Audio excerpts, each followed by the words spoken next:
Live from the high-definition studios at Fox Charlotte, this is Fox News Edge.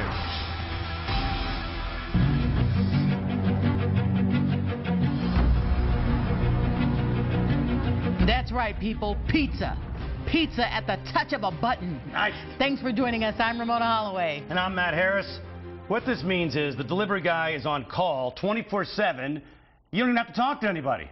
It's life alert for munchies. Now, before you get all worked up about it, the magic is only happening in Dubai for now. The Red Tomato Pizza Company calls it the VIP fridge magnet. It's synced to Bluetooth and works with a smartphone. Once you set your info up online, it's time for instant pizza satisfaction. Just don't try it in the U.S. because United Arab Emirates is a long flight and your pizza's going to get cold. Yeah. But we want you to let your imagination run wild for a minute. We could take this thing past pizza. What's your pie in the sky? It's our question of the night. If you could have a magic delivery button for anything, what would it be? Log on to Facebook.com/Fox News Edge. Oh. Anything that my wife would let me have? Or no? What's yours? Mine would be shoes. Like, hey, I've got this outfit, but I don't have the perfect shoes. I hit the button, boom. I need some blue platform pumps to go with this outfit. Next thing you know, oh, shoes. You don't have enough shoes I can just press a button and I'll have the perfect shoes every time. The first thing that came to mind was babysitter. That'd be great. You know, people call, you know, I want to go out. I'm like, what the hell am I going to do? Peace out, kids. And then some... It doesn't matter who shows up. Doesn't matter. If you just press a button, it doesn't matter. Pizza delivery guy watches it for a couple hours. What do I care? I press the button. It's out of my control now. No, but I assume they're approved people or whatever. Have you met them before, or is it just some I don't random... care if I've met them before. It's a service. Okay. They're good people. Okay. But they pop in. You're just going to assume. I'd also... Did you have an issue with a sitter? Yeah, I did, but I didn't get her with press the button. Okay. I got her from... Because the person you get by randomly pressing a button, Yes. I'm sure will be so much better than the person you've screened. What makes you think that your shoes are going to be so awesome? Their shoes. Well, okay. They're not taking care of my children. But there are nanny services and stuff that go through all the things. So the obvious ones are beer, babysitter, and boobies. The B's. Not boobies. I think my wife wouldn't allow that. But if she would. If she would. No, I wouldn't. She just turns her back. Right. Exactly. I like a driver. How about that? Oh, that would be good. I'm drunk. And then they come get... It's called a cab, I guess. But wait a minute. It's called a cab. You're home. It's on your own refrigerator. Okay. Good point. I'm going to leave. I want to be... drive me to the mailbox. Okay. We've got lots of other things happening tonight. Bo's off, so producer Kathleen's got the info. 4 stories, 30 seconds each. This is Edge on the Clock. Russell Brand's teenage dream is costing him a pretty penny. TMZ is reporting he surrendered the $6.5 million mansion he bought with ex-wife Katy Perry. The comedian made no fuss about the divorce, claiming he wants to cut all ties with the pop princess. Do you respect him? Yes and no. I respect him for saying, you know what, I'm gonna not make this ugly. You want the house? You got the house. I respect that, unlike my ex. However, it makes me wonder, what's wrong with that house? No, I think it's just... Like, is it a fixer-upper and he's like, I didn't want it anyway? I mean, it sounds like it didn't end really ugly, or maybe he cheated or something. He messed up, so he's trying to make it as easy as possible. And Katy Perry's making him feel guilty, and so he's like, okay. I mean, I tried to make my... Or he should feel guilty? Well, maybe he should, maybe he shouldn't, but I tried to make my ex-wife feel, you know, really guilty. Is that how you got the house? No, yeah, I got it. But I had to pay a big check for it. All right, Ramona called this one. Burger King pulled its commercial featuring Mary J. Blige. That's the one where she sings about chicken wraps. The queen of hip-hop and soul, crooning lyrics like crispy chicken and ranch dressing, didn't seem to connect with people. It's not the first ad backlash, so will BK ever get it right? No, not until they fire their people and hire the McDonald's people. That was just sad. I felt bad for Mary J. Blige. I heard she got $2 million. I feel $2 million. Not bad for it all. But her image just took a serious hit because of Burger King. But okay, if you're going to be mad at anybody, shouldn't you be more mad at Mary J. Blige for taking $2 million than Burger King for offering $2 million? I don't think she knew what the spot was going to look like. I think had she known what the finished product would look like, I think she would have said, heck No. She knew the words, and she knew she had a leather suit and a guitar. What else does she need to know? Oh, it's just bad news. All right, And wait a minute, Kathleen. Someone asked me, what's the problem? Can a black person not advertise chicken? I advertise chicken every day. It was how it was presented. It was just bad. And it was crispy chicken, not... Never mind. It was crispy chicken. I mean... All right, guys, nothing is sacred, not even the Beatles. The offspring of John, Paul, and George are looking to form a Beatles Part 2, a.k.a. the Beatles Next Generation. Only one problem, they're out of drummer.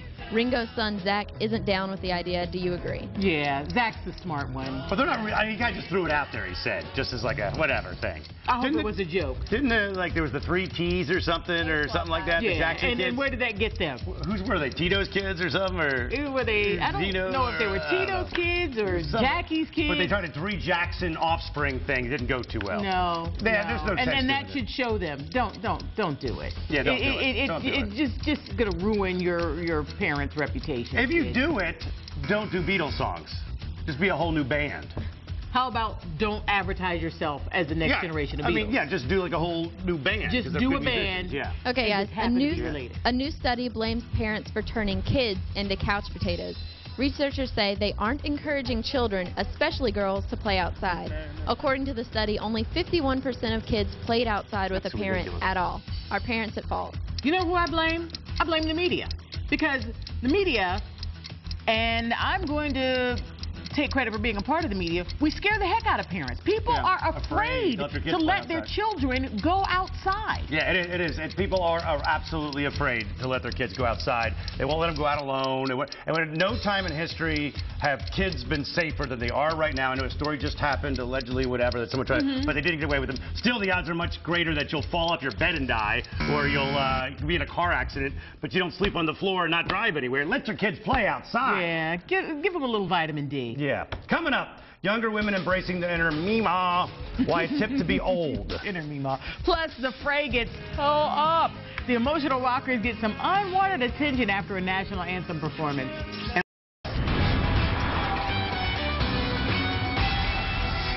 If the Edge had a magic button, we'd wish for world peace. Oh. Not really. Unless maybe Reese's Pieces or pizza were an option.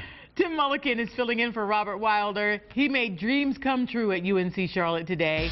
It's a Tuesday edition of Edge on the Street. If I had an instant button for instant delivery, it would have to be Mexican food because I can crave it at like 2 o'clock in the morning and there's never anything open at 2 o'clock in the morning for Mexican. So yeah, that would definitely be my answer.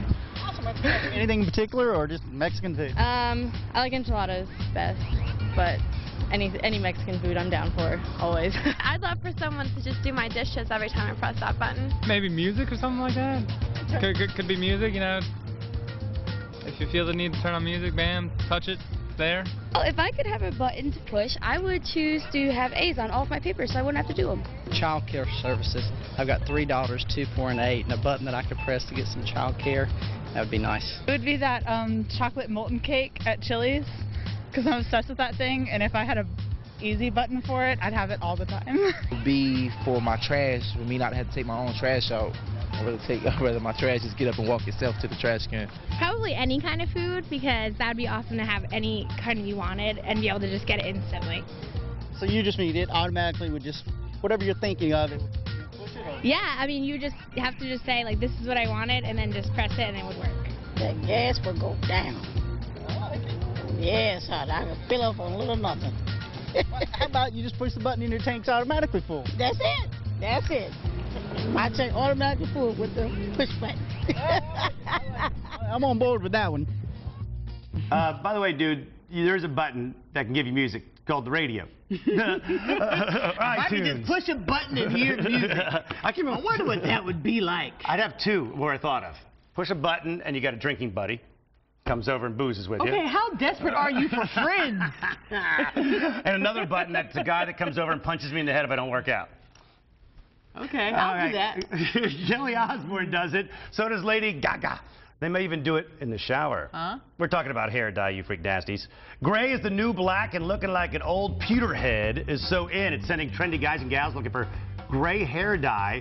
which is surprisingly hard to find. Hair experts told CBS the trend is a breakthrough for ageism. People can finally embrace their inner silver fox, gray panther, platinum puma. I could go on. But we hope you don't. I won't. You know, you said, I was looking at some pictures, and you said the person who wore the trend best was Kelly Osbourne. And I say if Kelly Osbourne is the person wearing the trend best, it is not a trend that we should all embrace. And I'm not talking about going gray naturally. I'm talking about dyeing your hair gray on purpose. When you're young. Yes. I see. I don't know. Is it really a trend? Is one of those fake trends that young people are dyeing their hair? Now, I see a lot of the older women letting it going full gray, and I like that. That looks good. Cool. If you have a cool hair, I think it's got to be short hair, though. For the young people? For either one.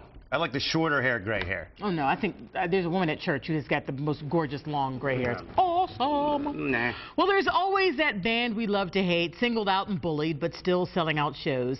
We're talking about The Fray this time. The band's known for its emotional piano-driven sound and lead singer Isaac Slade's voice. We'll mercifully call it earnest. However, critics are not showing any mercy for yesterday's NCAA performance. The band's national anthem may have just earned them Nickelback status. Check it out.